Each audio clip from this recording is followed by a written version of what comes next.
Alright, so I haven't really done any planned recording things like this, so this is a first try here. My name's Peter Hoffman, Hofflax24 on Twitch, Instagram, Twitter, YouTube, everywhere you can find social media. And what we're doing is we're looking at all the generations of the Pokemon anime in a tier list. So, a little background, like a year and a half ago when Twitch was doing the Twitch Presents and they were showing the Pokemon anime, I didn't want to miss out on when it ended, and just got me really nostalgic. So I went on this quest to keep watching all of the anime. Slayer, thank you for the follow. I went on this quest to watch all the anime, and it really started me on this Pokemon renaissance that I've been on for the last year and a half. And now I've met so many good people through speedrunning and the competitive scene, doubles, watching different content creators on Twitch, streaming more myself as you've seen, and it really started with me wanting to go through the anime all over again. So I'm doing my definitive tier list ranking tonight.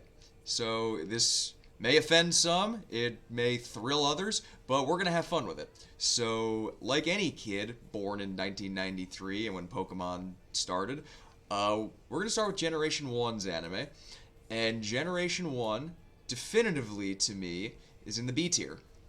Now, let me explain this. Generation 1 anime is very good, and the nostalgia factor with it is really good. And a lot of people, I think, look at rose-colored glasses or viewing something with nostalgia as a bad thing, but it's not. It is a completely valid reason to like and enjoy something. We're all just bags of meat and flesh and water on a rock hurtling through space a million miles an hour. I'm not going to tell you how to be happy or how to enjoy your time.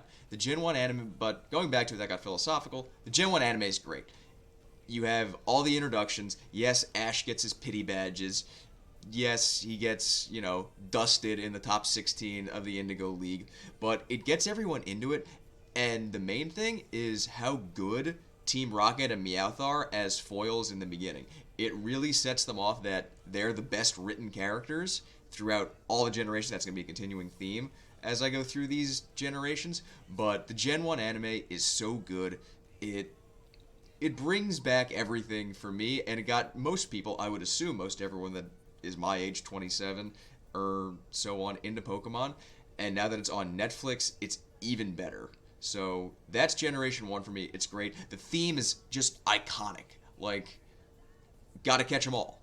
That's where it all started for everybody. So I think it can be better when you go back and watch it now. Some stuff holds up. There's some jokes and stuff that they couldn't make today, but that's just the nature of the beast with content creation and making a show. So now moving on to Gen 2. Gen 2 to me is C tier. I think it's below because it's really just the Generation 1 anime kind of done over again, but with Togepi and some new Pokemon. The other thing with Gen 2's anime is there just isn't anything special. It doesn't do anything special for me. And honestly, it was almost D tier for me because of Chikorita.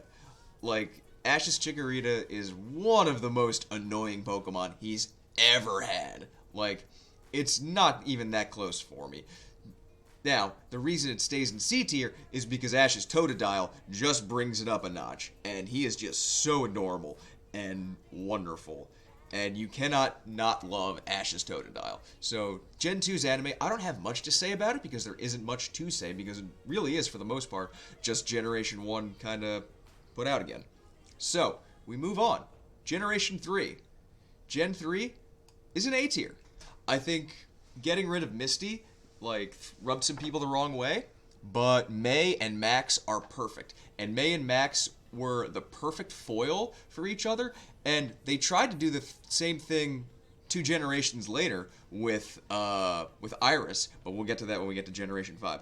But this is also the first time we saw the Pokemon show try and do something where it was geared towards girls with the contests. And May just never struck me as someone that would do contests. She had the tomboy vibe, and she never kind of took on that role well, I felt. But overall, she was great. She had a great moving forward with how she came to love Pokemon. Ash's Trico and Sceptile, one of the few Pokemon he actually evolved to full. But even though eventually it got to the late game end, he lost again. You had to enjoy Trico's journey, the straw in his mouth. Team Rocket continues to just be great, and Gen 3 does a lot of things really well, and does a lot of things better than Gen 1 and Gen 2, as you see here. So, moving on, Gen 4. Gen 4 is S tier. Gen 4 is my personal favorite. I think Dawn is the best companion Ash has ever had, and alongside Brock, they are just perfect for each other. I think Dawn is perfect in the contests. Dawn is perfect. Sorry, I stumbled there. Dawn is perfect in the contests. She has the best character arc of any companion Ash has had, and you just learn so much about her and her journey to try and be like her mom, but then also grow into her own person. It's great. And you have Paul in this. I haven't talked about the rivals that much, but that's going to be a separate video. Paul is the best rival Ash has ever had, by far, solely because he's a dick. And when you have the rival, you want to not like him. And the way Paul was such a dick to Chimchar, and then Ash adopts the Chimchar, and he grows him into Infernape, and Infernape just starts breaking necks all throughout the league, is so good. And a lot of people talk about Kalos Ash as the one Ash that should have won a league. I think that if they were to do it all over again, they would have Sinnoh Ash win this league, because it would have been the perfect arc for how Chimchar grew, how Dawn grew. Dawn in the contests, like, I could do a separate video just on the contest. This is going to be a very bare bones video, as you can tell. The contests and how Ash performed in the league just shows so much growth between Ash and Dawn. And I haven't talked about Brock that much yet, but even in Gen 3 and Gen 4, like, Brock gets a bad rap for being creepy, but he always gets honed in by May, by Max, by Misty, by Krogunk, and it is just... Gen 4 does work. Maybe it's because I'm a huge Mamoswine fan, and Dawn's Mamoswine is one of my favorites, but I think Gen 4 just does so many things right. I love it. And now, we move on to Gen 5. And I think a lot of people know where this is going, but Gen 5 is D tier. Gen 5 is the worst, and it brings up this interesting dichotomy, or whatever, of Generation 5. I might do a separate documentary video on Generation 5, because Generation 5 has some of the best Pokemon games. Black and White are great. Black and White 2 are amazing. They may be overrated by some standards, but you can't deny they are really, really good games. Gen 5 has a lot of great individual Pokemon, where I think the whole theming of Gen 5, being themed around New York City, is so creative that... And it started that whole trend, or not really started the whole trend, but it really brought that trend to the forefront of fans' minds that each generation was going to be modeled after an area. So I have Gen 5 at the bottom, though, for other reasons. Iris just doesn't work. Silent just doesn't work. And I think they tried going in certain directions with the companions after Brock and Misty and Dawn and May, but Iris's soul, they could have done so much more with Iris, being the girl from the Village of Dragons and how she could learn and grow, but instead her whole personality is just boiled down to, oh, Ash, you're such a little kid. And Silent is just, I'm a connoisseur of this for this episode. I'm a connoisseur of this for this episode. And it just falls so goddamn flat. And it doesn't hurt that, or it doesn't help that, like, yes, I said the Gen 5 Pokemon are some of the best, but the starters, as much as I personally love Tepig, Pignite, and Emboar, I have plushies of all of them over there. They're some of my favorite Pokemon. I think Emboar is the best shiny, but they just didn't work in this. And they tried making Team Rocket serious, this anime, which that's not their MO. They're fun, they're bumbling, they're foils each episode, but it just was not meant to be. I think N is just so off-putting in this. It's the first time they try and do the bad boy vibe of tilting his hat down like bad boy, but with a soft side. And Gestus, I think they could have done a lot more with Gestus and his story, especially if you go into the theory of, like, his Hydreigon and why he has his missing eye. But overall, Gen 5 anime just lacks so much for what a couple years of Pokemon really could have been, with how good the games were and how good just the individual Pokemon were. But what are you going to do? Moving on to Gen 6. Gen 6 is S tier. Gen 6 brought it back, and brought it back in a really good way. I'll do a separate video on my rankings of the games, but Gen 6 and Kalos being modeled after France, and the Pokemon they brought in were so good. I had heard reservations, or I had heard things that Bonnie and Clement weren't that good, and I had heard that some people didn't like Serena, but Bonnie and Clement to me were perfect. At the beginning, yes, I think Bonnie can get on some people's nerves with if it's a little too ooh-woo cutesy for you, with how she treats Dedenne and how she treats Squishy, who turns into Zygarde. But I think the Gen 6 anime with Serena and how she did the princess contest, Clement with the inventions, I think Gen 6 has great Pokemon in general, and it brought Team Rocket back into the forefront. And the biggest problem people have with the Gen 6 anime is Kalos Ash's team should have won. And on a competitive scale, probably. Ash had a Greninja that was fully evolved and lost to a Charizard 3 times. And that same Greninja still had Cut as a move at the end.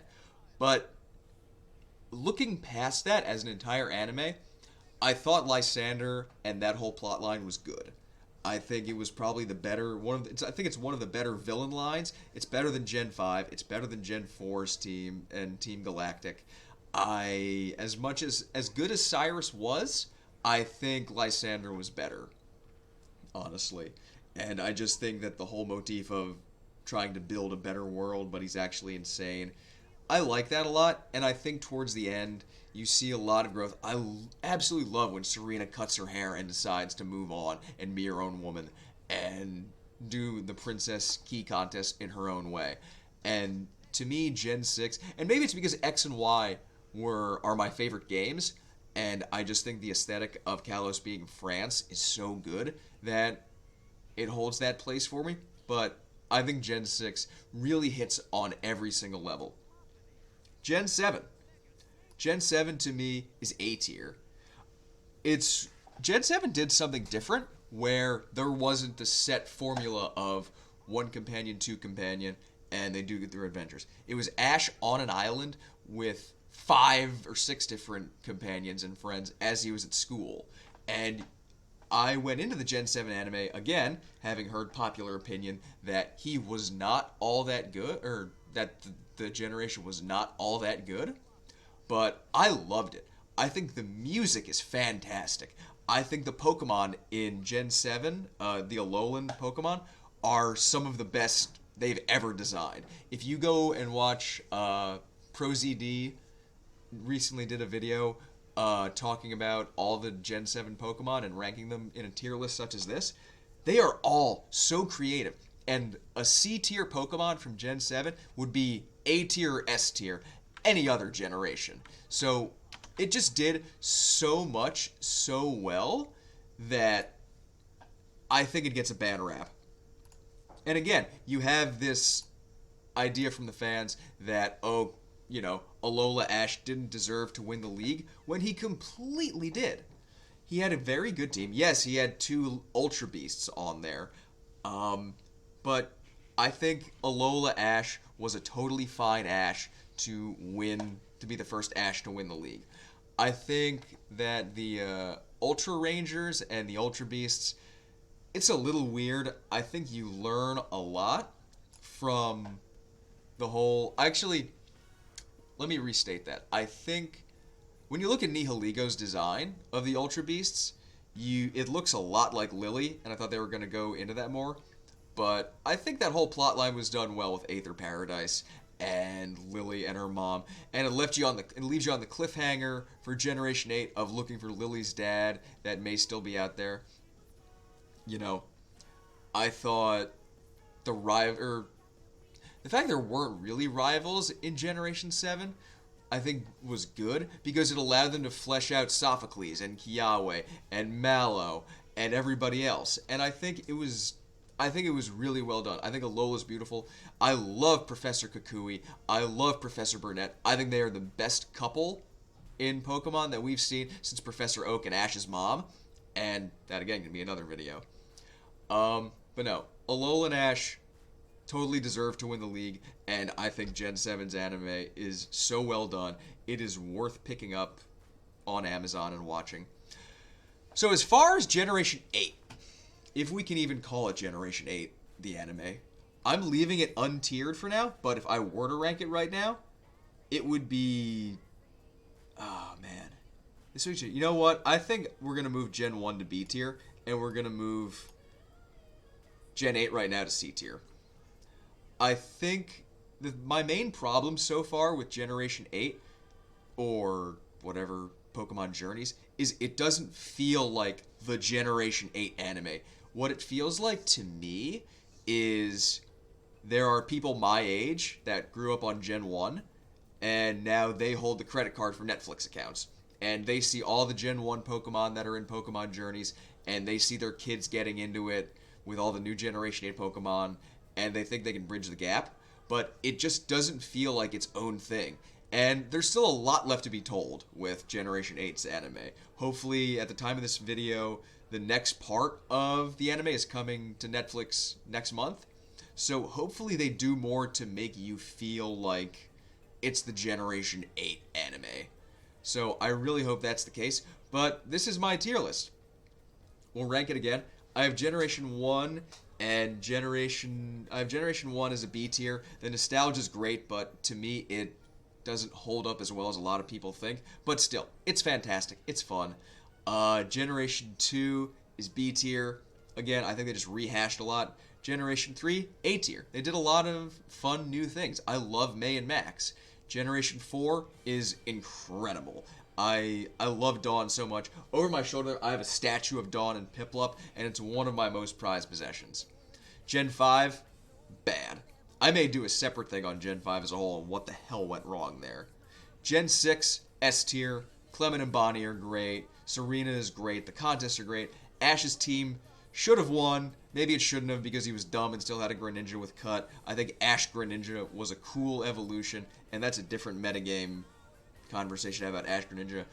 Gen 7, fantastic. Not as good to me as these two, but really good in its own right. So I would say, if you haven't, obviously, watch the Generation 1 anime. Watch Generation 2. Watch 3. They're worth it. I watched them all while I was working out. They're all on Amazon. 3 episodes, perfectly an hour. You can cruise through them. They're fun.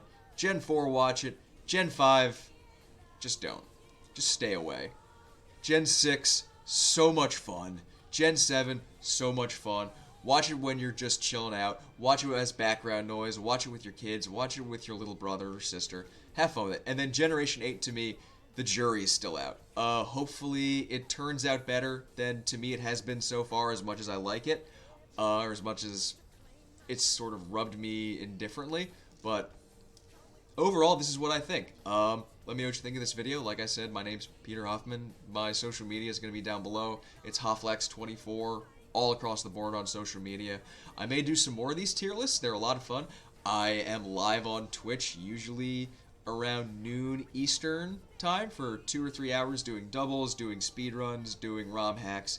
A lot of Pokemon content, a lot of non-Pokemon content to come. So I hope you all enjoyed this, and yell at me in the comments, yell at me on Twitter, and let me know what you think. So that's going to conclude for here, and I'll catch y'all later. See ya.